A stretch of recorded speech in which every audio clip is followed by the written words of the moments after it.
पहले एक press conference करते थे कि मैं विदेश ये लेने जा रहा हूं, ये हमारा एजेंडा है। जब विदेश से वापस आते थे तो प्रधानमंत्री दोबारा प्रेस कॉन्फ्रेंस करते थे कि ये हमारी अचीवमेंट है, ये हम लेकर आए हैं, ये हम देकर आए हैं। पर ये प्रधानमंत्री जी 5 बार सूट बदलेंगे विदेश जाते हुए, 5 बार सूट बदलेंगे वापस घर में आते हुए, लेकिन एजेंडा कोई बात नहीं करेंगे। यूक्रेन की बात की इन्होंने। मैं कल ही एक सोशल मीडिया के ऊपर एक वीडियो वायरल हो रहा है जिसमें जहाज के अंदर बच्चे बैठे हुए हैं और एक उस शख्स की फेस नहीं दिखाया गया, पीठ है उसकी, और मीडिया ये प्रोजेक्ट कर रहा है सोशल मीडिया पे, आईटी सेल जिसने भी किया है, कि पुतिन जी भारत के बच्चों के साथ संवाद कर रहे हैं जहाज में जाकर, और जब वो बात करता है तो अपना नाम कुछ वो उसका इंडियन नाम जो है वो उसको प्रोवोक करता है बड़ा धीरे से, लेकिन शोर शराबे में इस तरह की प्रोजेक्शन। इससे पहले इवैक्यूएशन नहीं हुआ, ये कोई इवैक्यूएशन था? इसको इवैक्यूएशन नहीं कहा जा सकता। इवैक्यूएशन तब होता जब हम यूक्रेन के अंदर से जाके बच्चों को बाहर निकालते। इवैक्यूएशन जब बॉर्डर पे बच्चे भूखे प्यासे डंडे खाते हुए, गोलियां खाते हुए, गोलियों में से गुजरते हुए जब देशों के बॉर्डर पर पहुंचे तो वहां पर उनको मंत्री उनका स्वागत कर रहे हैं। क्या एक मंत्री ने जहमत उठाई कि यूक्रेन के अंदर जाके बच्चों को सेफ पैसेज दिलाया जाता? इंद्र कुमार गुजराल जी की ही सरकार थी, 1.5 लाख से ज्यादा गल्फ से लोगों को इवैक्यूएट किया गया, जंग में इवैक्यूएट किया गया। अभी तक किसी ने इतनी पीठ नहीं थपथपाई। मीडिया में इस तरह का प्रचार तंत्र इससे पहले सरकारों का कभी नहीं रहा। काम करो या ना करो, लेकिन मीडिया आपके कंट्रोल में रहना चाहिए। इन्होंने ईवीएम की बात की, ईवीएम के ऊपर कांग्रेस ने कभी उंगली नहीं उठाई। इन्हीं के नेता, इन्हीं के MP Subramaniam Swami ji supreme court में, उन्होंने सुप्रीम कोर्ट को डेमोन्स्ट्रेशन दिया कि ईवीएम को हैक कैसे किया जाता है। इन्हीं के नेता, प्रवक्ता, राष्ट्रीय प्रवक्ता GLV नरसिम्हा राव जी, उनका पूरा नाम मैं भूल रहा हूं, नरसिम्हा राव जी इनके प्रवक्ता हैं।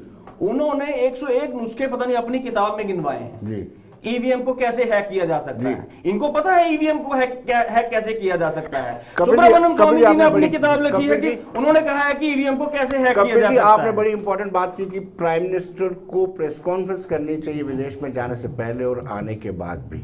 ये शायद प्रथा सरकार की गलत है, लेकिन आपकी प्रथा पर भी मुझे बड़ा डाउट होता है कि प्रधानमंत्री कैबिनेट में कोई फैसला लेते हैं और राहुल गांधी प्रेस कॉन्फ्रेंस करके उसको टर्न डाउन करते हैं, फाड़ करके डस्टबिन में फेंकते हैं। ये प्रथा अच्छी है, वो प्रथा अच्छी है? लोकतंत्र के मायने क्या है जी? मैं मतलब कैबिनेट, मैं प्रधानमंत्री के खिलाफ बोल सकता हूं। लोकतंत्र के मायने ये हैं कि कोई भी जनता का नुमाइंदा खड़ा होके वो प्रधानमंत्री के खिलाफ बोल सकता है, लेकिन राहुल गांधी के खिलाफ नहीं बोल सकते हैं। क्यों नहीं बोल सकते हैं? क्यों नहीं बोल सकते हैं? बोल दीजिए। देखिए, इनर डेमोक्रेसी का तो मतलब ही यही है। इंटरनल डेमोक्रेसी कहाँ पे है कांग्रेस में? कपिल को बता दीजिए, कहाँ नहीं है? गांधी परिवार, कहाँ नहीं है इनर डेमोक्रेसी जी। और कांग्रेस ही एक ऐसी पार्टी है जिसमें आप अपने ही नेताओं के खिलाफ आवाज उठा सकते हैं। भारतीय जनता का पार्टी का नेता कोई आवाज उठा के दिखाए जरा। इन्होंने वेंटिलेटर्स की बात की। वेंटिलेटर जो प्राइम मिनिस्टर फंड से वेंटिलेटर्स राज्यों को गए जी, वो वेंटिलेटर्स तो खराब थे, और जिन जिन डॉक्टर्स ने कहा कि वेंटिलेटर तो पीछे से खराब आ रहे हैं, वो मुझे लगता है कि आज नौकरी में नहीं है जी।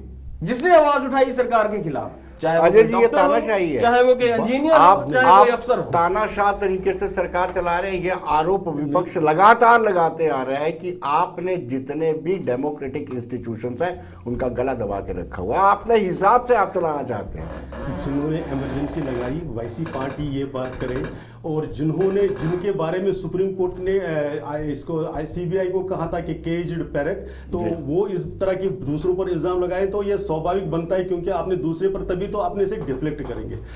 रही प्रेस कॉन्फ्रेंस और इन सब चीजों के बाद, आप दरबारी मीडिया का एक पूरा जहाज लेकर चले जाते थे, उनके बारे में आप कथाएं लिखी हुई हैं कि कैसे वो कैबिनेट फिक्स करने से लेकर क्या करते थे।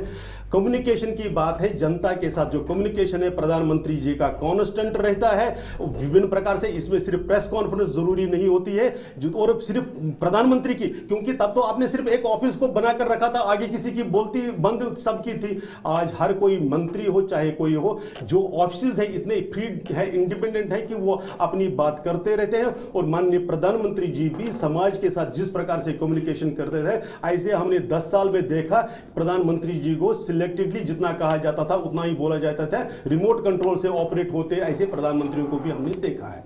रही बात हमारी जो आपने बताई वेंटिलेटर्स की, वेंटिलेटर्स को जब चेक किया गया, ईवीएम को चेक, और इन्होंने अभी बात करी कि डेमोक्रेसी की बात भी, G23 की नेताओं से पूछ लीजिए डेमोक्रेसी कांग्रेस में कितनी है। वही हमारे यहाँ जम्मू कश्मीर के कदावर नेता है गुलाम नबी आजाद साहब, अभी कांग्रेस में ही अपने को मानते हैं। कांग्रेस मानती है कि नहीं मानती मुझे मालूम नहीं है, लेकिन डेमोक्रेसी का स्वरूप तो वो हमने उसमें देखा है, वो सारे नेताओं ने देखा हुआ, उसी को डेमोक्रेसी कहते हैं। हाँ बिल्कुल वही, इसी को।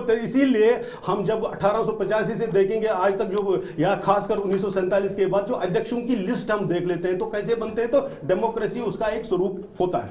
लेकिन वो कांग्रेस का इंटरनल प्रॉब्लम है, मुझे उसमें से कुछ कहना नहीं है। रही बात जो देश के इश्यूज को लेकर है, ऐसा कौन सा इशू है जिसको डिबेट करके पार्टी ने, भारतीय जनता पार्टी की सरकार ने नहीं चलाया? कोई एक इशू बता दीजिए। और देश के साथ जिस ढंग के साथ आप टच में रहते हैं, जो फीडबैक ले लेते हैं, उसके साथ अगर कोर्स करेक्शन भी करना होता है भारतीय जनता पार्टी में, उसमें हेजिटेशन कभी नहीं होती है। और ये हमने सिर्फ एक बार नहीं, रिपीटेडली किसी भी चीज में दिखाया हुआ है। और खासकर जब पेंडेमिक इस लेवल का था, जब यहां पर 5 करोड़ डेथ्स हो जाएंगी, ये सारी घोषणाएं की जा रही थी और सारी उस एफर्ट को डिरेल करने की कोशिश हो रही थी, ऐसे में भारतीय जनता पार्टी की सरकार ने अपनी लिमिटेड रिसोर्सेज को, जितने भी देश के पास थी, उसको उस लिमिटेड रिसोर्सेज का एफिशिएंट यूज करते हुए और इंफ्रास्ट्रक्चर को इस ढंग से क्रिएट किया। विपक्ष ये आरोप लगाता है कि जब कोई आपके खिलाफ, पार्टी के खिलाफ बोलता है, आपके किसी बड़े नेता के खिलाफ बड़ा नेता कुछ बोलता है, तो ईडी तुरंत एक्टिव हो जाती है, उसके घर में छापा मारना शुरू कर देती है। मुझे ये बताइए, अगर किसी का मतलब जिसका बैकग्राउंड क्लियर है, एजेंसीज का मिसयूज कर रहे हैं आप। नहीं, मैं वही बता रहा हूं कि ये वही लोग कह रहे हैं जिन्होंने अपने टाइम पर वो खूब किया हुआ है। उसमें मुझे बहुत ज्यादा डिटेल्स वो मतलब डॉक्यूमेंटेड है। मैं ये कह रहा हूं कि अगर किसी भी नेता का जो भी कोई रिकॉर्ड है, अगर वो साफ है, स्पष्ट है, क्लीन है, ईडी आए या कोई, उसको प्रॉब्लम कहां है? जब वहां पर होता है, आखिर वो फंस कहां जाते हैं? फिर कहीं ना कहीं प्रॉब्लम है, उसी वजह से तो उनको दिक्कत होती है, इसीलिए तो वो उसको फिर पॉलिटिकल वेंडेटा बोलते हैं, इसीलिए तो फिर बेल पर बाहर रहते हैं। ईडी अपना काम करता है, चाहे कोई भी इंस्टीट्यूशन हो। जब इनके फेवर में कोई ये नहीं जाता, तब तो चाहे वो जुडिशरी हो, चाहे कोई भी इंस्टीट्यूशन हो, उसके अगेंस्ट बोलते हैं। अब फिर उसको क्लेम करते हैं कि नहीं, पार्टी ने उसमें।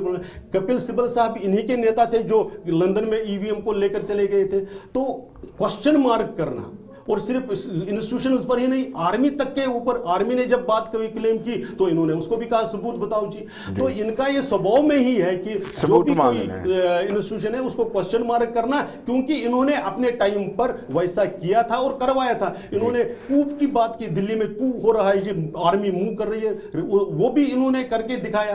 तो इसलिए कांग्रेस पार्टी से एक्सपेक्ट कुछ भी किया जा सकता है, इसको लोग सीरियसली नहीं लेते हैं, वो दूसरी बात। कपिल जी, आपने कहा कि जम्मू कश्मीर में किसी की भी सरकार है, आप इतना नाउम्मीद क्यों हो गए? क्योंकि आजाद साहब पेनिट्रेट कर रहे हैं, दूसरी तरफ पैरेलल जीए मीर पेनिट्रेट कर रहे हैं, और दोनों के मंचों में अलग अलग किस्म के नेता रहते हैं। मैंने कहा लोकतंत्र की बहाली, लोकतंत्र की बहाली होना, वो लोकतंत्र के अंदर मुख्यतः प्रायोरिटी होनी चाहिए जी। और अटल बिहारी वाजपेयी जी की जब सरकार थी, तो जम्मू कश्मीर के अंदर पहले फारूक अब्दुल्ला जी को चीफ मिनिस्टर बनाया गया, थ्रू इलेक्शन मैंडेट के हुआ। उसके बाद पीडीपी और कांग्रेस की सरकार बनी। उस वक्त बीजेपी ने भी ये नहीं सोचा कि किसकी सरकार, हमारी ही सरकार होनी चाहिए। लोकतंत्र में सर्वप्रथम लोकतंत्र की बहाली होनी चाहिए। इन्होंने कहा जी फौज के ऊपर सवालिया निशान हमने नहीं लगाया। आहलूवालिया जी इनके कैबिनेट मंत्री थे, उन्होंने कहा हम ना वहां पे एक मैसेज देने गए थे, ना वहां पे कोई मारा गया, ना हमने किसी को मारा। इन्हीं के नेताओं ने कहा कि हमने 700 मार दिए, किसी ने कहा 1000 मार दिए।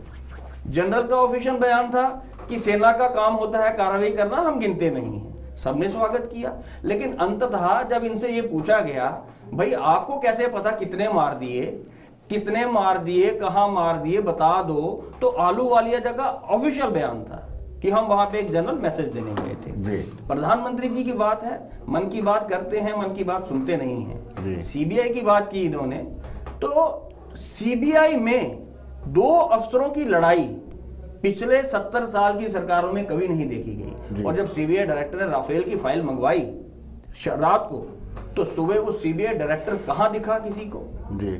उसका क्या हाल हुआ, मुझे लगता है वो ये बेहतर जानते होंगे, क्योंकि उसके बाद तो इसे किसी ने दिखा नहीं जी।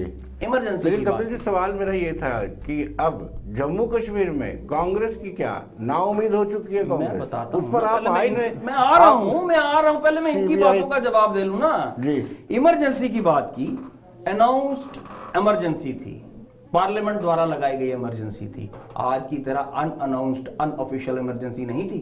किसी के घर भी ईडी भेज दो, किसी के घर भी सीबीआई भेज दो, किसी को भी उठा के जेल में डाल दो, किसी पत्रकार को उठा लो, सारे मीडिया का गला दबा के रखा हुआ है। और आज जिस नेता के घर में ईडी जाती है, उसके बाद जब वो भारतीय जनता पार्टी ज्वाइन करता है, तो वो बिल्कुल पाक साफ होके उस मशीन से, भारतीय जनता पार्टी की मशीन से हो जाता है, दूध के धुला हुआ बाहर गलत स्टेटमेंट है। G23 नहीं, सुन लीजिए ना प्लीज, अब सुन लीजिए ना, बिल्कुल साइलेंटली सुन लीजिए प्लीज। G23 की बात की, उसी को इनर डेमोक्रेसी कहते हैं, कि विद इन द पार्टी आवाज उठाई जा रही है, और वो आवाज आज भी बुलंद है। कहीं ना कहीं उसकी सुनवाई जरूर होगी। आपने कहा जम्मू कश्मीर की, जम्मू कश्मीर में मैंने कहा बेरोजगारी मुद्दा है, युवाओं को रोजगार देना एक मुद्दा है, लैंड माफिया है, जो कांग्रेस डिवाइडेड हाउस बना हुआ उसका क्या करेंगे? और आपने देखिए कांग्रेस कहां डिवाइड हाउस आपको लग रहा है? कांग्रेस जिस दिन जी पार्टी छोड़ दी, उस दिन मैं कहूंगा कि कांग्रेस बंट गई। जिस दिन किसी ने नेता ने पार्टी छोड़ दी, उस दिन मैं आप ही के चैनल पे कहूंगा कि हमें उस शख्स के जाने का दुख है। आगे भी लोग गए हैं, हमने दुख जताया है। परिवार से अगर कोई बाहर जाता है तो दुखी होते हैं हम।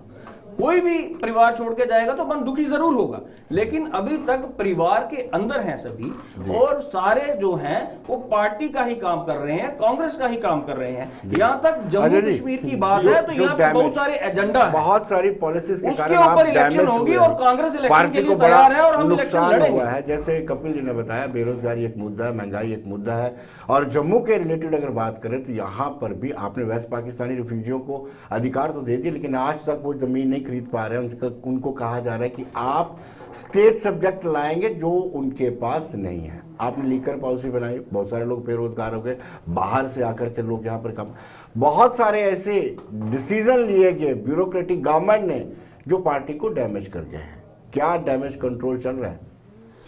देखिए, पहले तो एक चीज़ मैं आपको ये बता दूं कि कुछ इश्यूज ऐसे हैं कि जब आप गुड गवर्नेंस की तो और तरफ बढ़ रहे हैं तो ट्रांजिशन में कुछ उथल पुथल निश्चित रूप से हो जाए।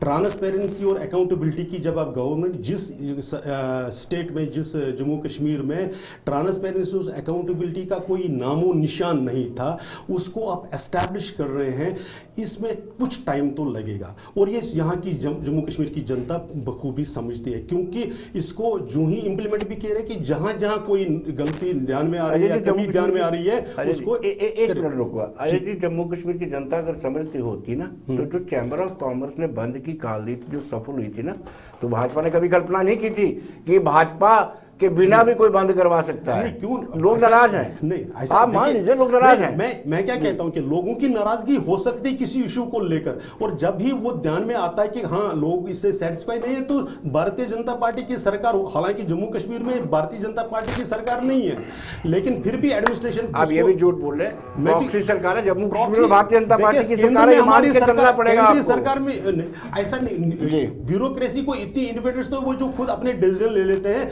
हाँ, उस डिसीजन में अगर कोई कमी है तो भारतीय जनता पार्टी खुलकर उसका विरोध भी करती है। आपने ये देखो, इन सारे विषयों को लेकर हम लोगों ने भी बोले, लेकिन पहले जो पुराना मैस क्लियर है। आप ये देखिए, अभी जो डेली वेजर्स की इशू है, ये डेली वेजर आए कहां से, किसने लगाए थे और कहां शुरुआत की थी? घरों में उन्होंने कुक और गार्डनर और घर के काम करने के लिए रखे गए लोगों को अब सरकार को उसको हैंडल करना पड़ता है। ये इनके नेता तक भी प्राइवेटली मानते हैं। प्रश्न यही है कि अकाउंट, जो गवर्नेंस का जो इंप्रूवमेंट बढ़ रहा है, उसमें कुछ टाइम लगने वाला है, बट हम इसके साथ कॉन्शियस है। इसलिए जहां कहीं भी कोई भी ध्यान होता है, स्टेक होल्डर्स के साथ कांस्टेंट इंटरेक्शन करते हुए उसमें जो चेंज होगी, हम भी सरकार के पास जाकर और एडमिनिस्ट्रेशन के पास जाकर उसको जितना पॉसिबल हो सके हम करेक्ट करने की कोशिश करते हैं। और आने वाले दिनों में इसको और कैसे इंप्रूव किया जाए, जो कम्युनिकेशन गैप जो भी ब्यूरो, क्योंकि मैंने पहले ही शुरू में ही कहा आपको कि ये जो ब्यूरोक्रेटिक गवर्नमेंट कोई भी अल्टरनेटिव नहीं है डेमोक्रेटिक सेटअप का, क्योंकि वो कम्युनिकेशन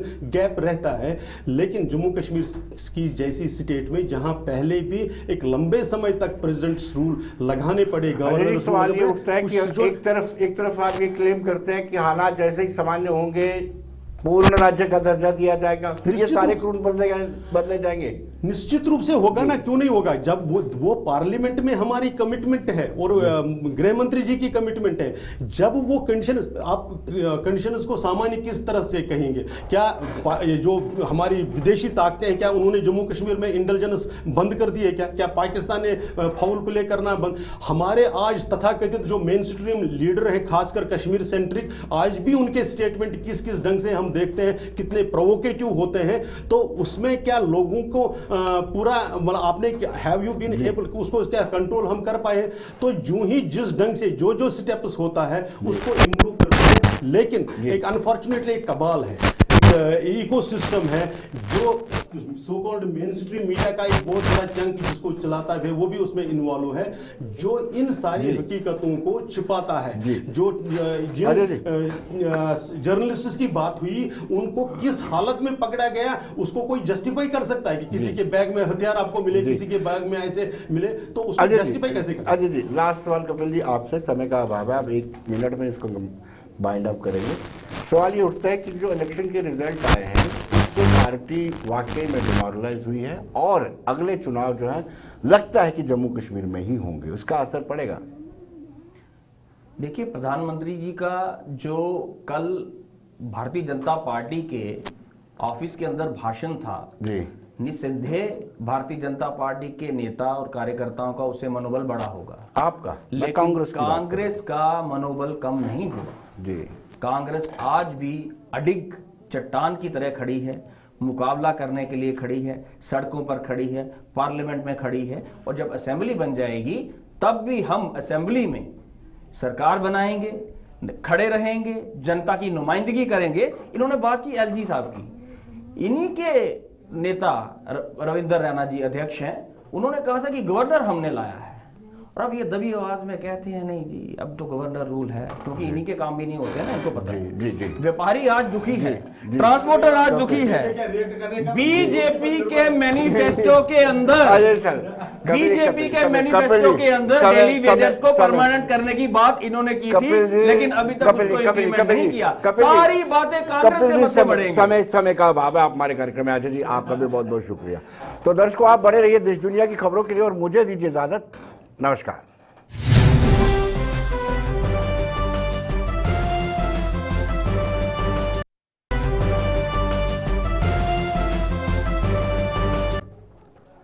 नमस्कार, जेके प्राइम में आपका स्वागत है। मैं हूं विनोद कुमार। दर्शकों, 5 राज्य के चुनाव हो गए, नतीजे आ गए। हम सब जानते हैं कि 4 राज्यों में भारतीय जनता पार्टी ने अच्छी कारकर्दगी दिखाई और एक राज्य पंजाब में आम आदमी पार्टी आपने क्लीन स्वीप किया।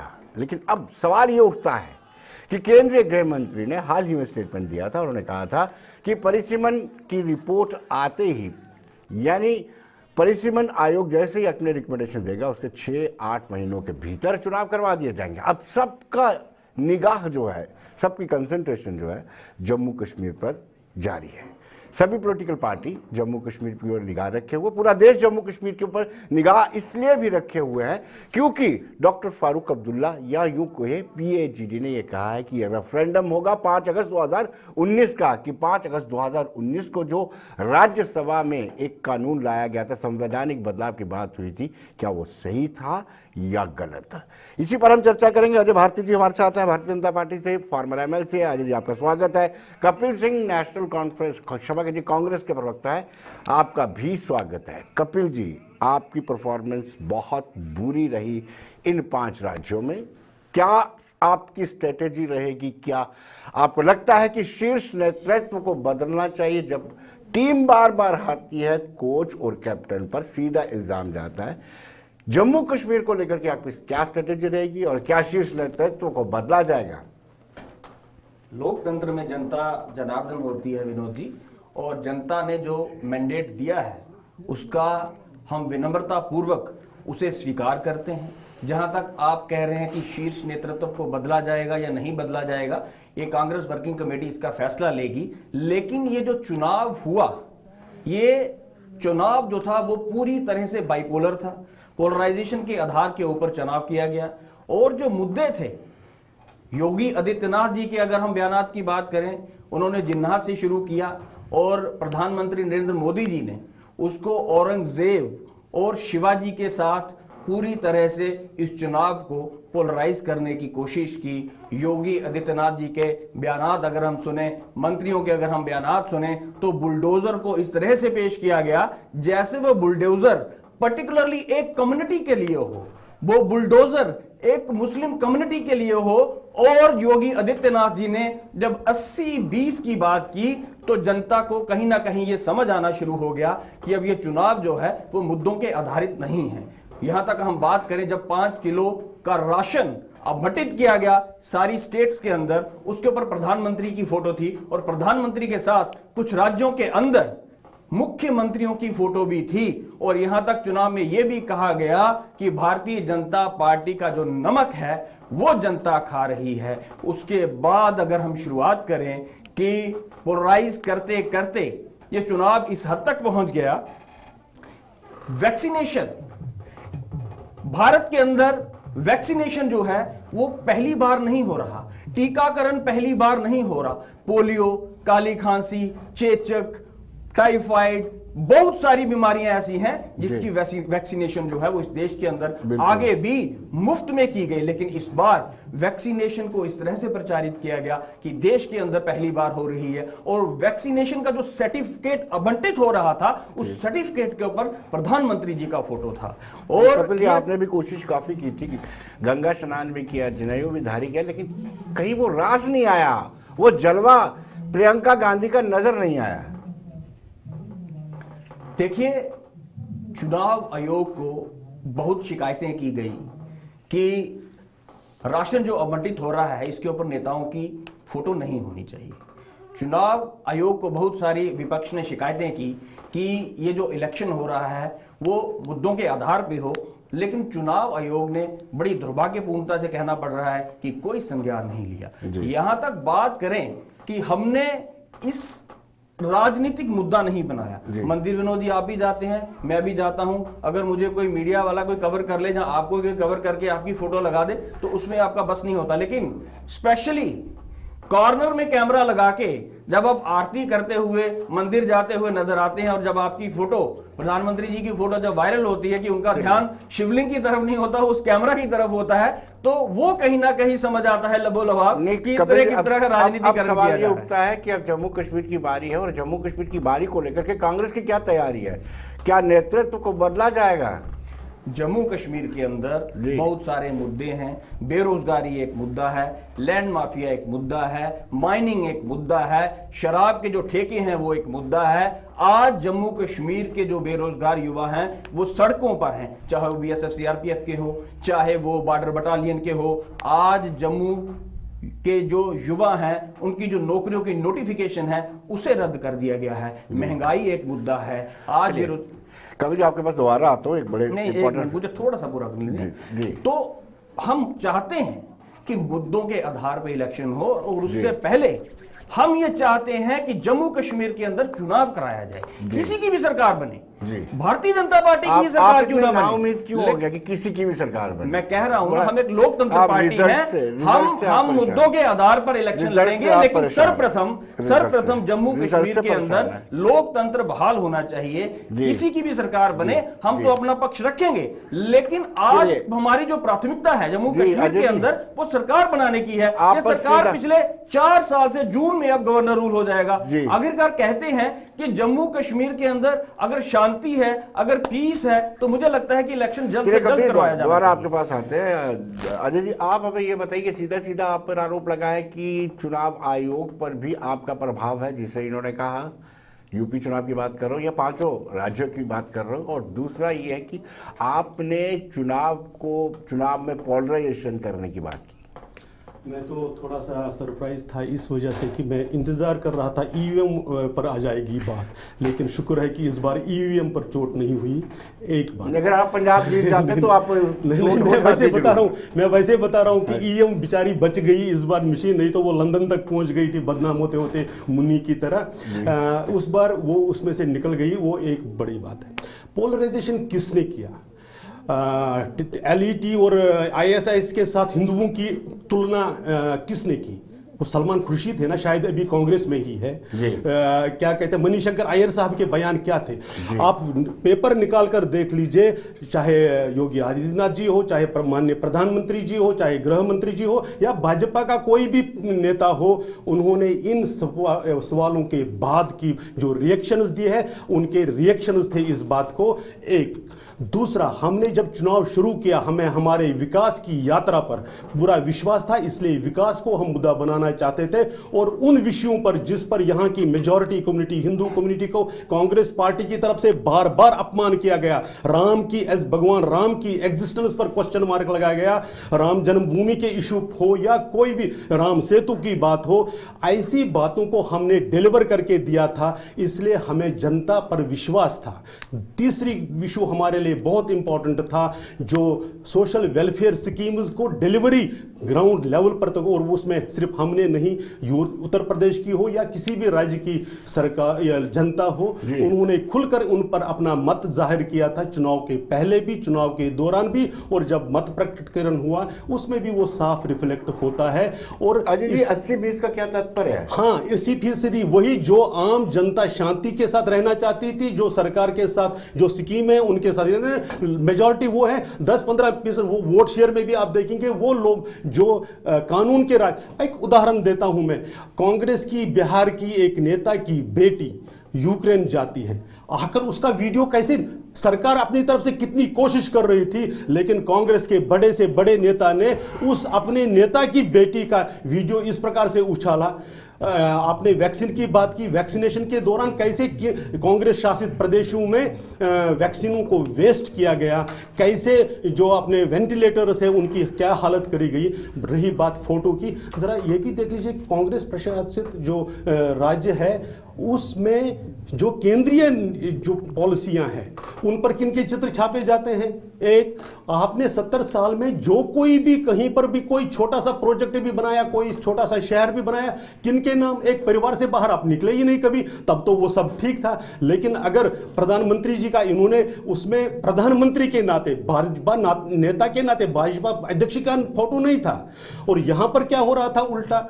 तो जब हम दूसरों पर इल्जाम लगाते हैं, उससे पहले अच्छा रहता है कि हम हमारे अपने इतिहास के बारे में जाने, और जाने लोग क्या समझते हैं। 19वीं सदी की, 18वीं सदी की बातें 21वीं शताब्दी में करते रहेंगे तो लोग तो रिजेक्ट निश्चित रूप से करेंगे। अजय, ये पास्ट हो गया, फ्यूचर में क्या प्लानिंग है आपकी? क्या इलेक्शन करवाने हैं? निश्चित रूप से हम 5 अगस्त 2019 से, जब से ब्यूरोक्रेटिक सेटअप आया, उसके बाद से सरकार और आवाम के बीच में इतनी बड़ी खाई बन गई है। निश्चित रूप से विनोद जी, डेमोक्रेसी में एक इलेक्टेड गवर्नमेंट का अल्टरनेटिव ब्यूरोक्रेटिक सेटअप नहीं हो सकता, कभी भी नहीं हो सकता है। हम इसको न केवल इससे कॉन्शियस है, बल्कि इस बारे में सहमत भी है। और इसीलिए आपने जब शुरू में ही अपने ओपनिंग रिमार्क्स में कहा कि माननीय गृह मंत्री जी ने कहा कि जब यहां पर डिलिमिटेशन कमीशन की रिपोर्ट आएगी, उसके विद इन दैट पीरियड हमारी तरफ से चुनाव करने की तैयारी, और हम चुनाव लड़ रहे। आपने देखा होगा कि पार्टी उसके लिए तैयारी कर रही है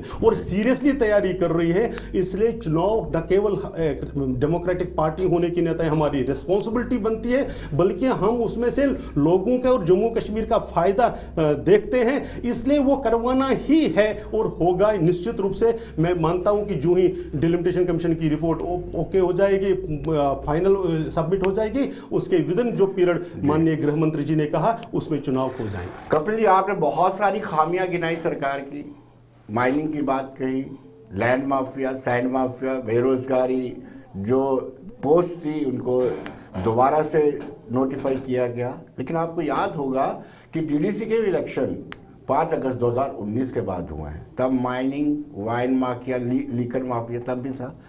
तब भी भारतीय जनता पार्टी ने कांग्रेस को शिकस्त दी थी। मैंने पहले भी कहा ना कि भारतीय जनता पार्टी 7.5 साल से सत्ता में है, लेकिन आज भी मुद्दों के ऊपर चर्चा करते हुए इन्हें डर लगता है।